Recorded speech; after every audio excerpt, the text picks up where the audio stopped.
зовут Вера Пасько, я блогер, фотограф и еще при всем при этом путешественник. Вообще путешествовать я хотела всегда, я хотела увидеть все страны мира, но никогда не решалась. Мне было, казалось, что это страшно, что это дорого, но на самом деле это не так.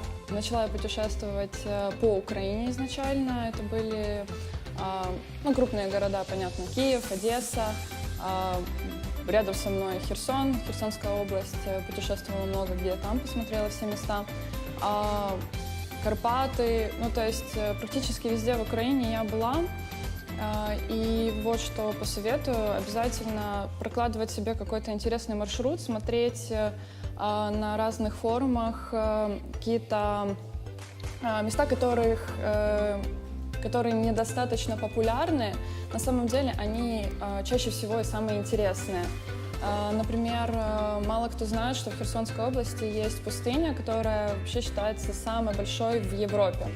Так как у нас сейчас лето, морской сезон, понятное дело, что все хотят отправиться на море, к пальмам, загорать, купаться.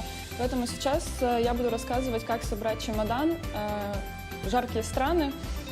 И начну свой рассказ с того, что обязательно, какие обязательные средства, препараты и вещи нужно брать с собой. Первым делом хочу рассказать о аптечке. Это обязательная вещь, которую нужно брать с собой. Средства от желудка, средства от головы, пластыри, дезинфекторы типа йод. Например, у нас была ситуация, мы поехали в Египет. Девочка поранила ногу, отправились мы в медпункт, и в итоге простая дезинфекция раны и просто приклеивание пластыря обошлось в 150 евро. Обязательно иметь с собой пантенол и средства от загара. Для загара или от загара. Смотря какие у вас цели, какая кожа.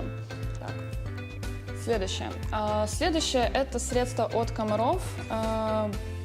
Такая удивительная вещь, на самом деле никогда не думала, что, например, в той же Турции или в том же Египте очень много комаров, и с собой просто не брали эти средства, но надо. Поняли, что надо, обязательно он идет в чемодан. Так. Насчет косметики, в принципе, декоративной, вы берете с собой только то, чем вы пользуетесь в обычной жизни, то, без чего вы не можете обойтись вообще в принципе. Не всегда в отелях шампунь подходит именно мне, либо заканчивается в самый неподходящий момент, поэтому всегда с собой самая маленькая баночка, буквально на 5-6 раз ее хватает, и я никогда не парюсь по поводу шампуня. Насчет одежды. Мой совет – брать одежду только ту, которая удобная, которая… я как фотограф и блогер хочу, чтобы она была фотогенична, чтобы она сочеталась между собой. Понятное дело, весь шкаф с собой собирать не надо. Мы подбираем одежду только ту, которая сочетается между собой, то есть кофты сочетаются с низом, какие-то платья удобные, легкие, и все это в чемодан. Лайфхак, как собрать побольше вещей. Вся одежда, она скручивается вот в такие валики и собирается в чемодан, просто складывается потихоньку, поочередно. Так помещается больше, она, кстати, я заметила, не так мнется, потому что тоже, опять же таки, не всегда бывает утюг. Вот, очень удобная штука. Чтобы взять с собой шляпу, мы складываем в шляпу одежду. Обязательно советую взять удобную обувь, то есть либо вы едете в удобной обуви, либо, и плюс еще берете с собой какую-то на смену, понятное дело, да, то есть это кроссовки, кеды всегда с собой, и это летняя просто легкая обувь. И всегда в чемодан у меня в чемодане сверху, точнее, лежат теплые вещи. Это обязательно кофта.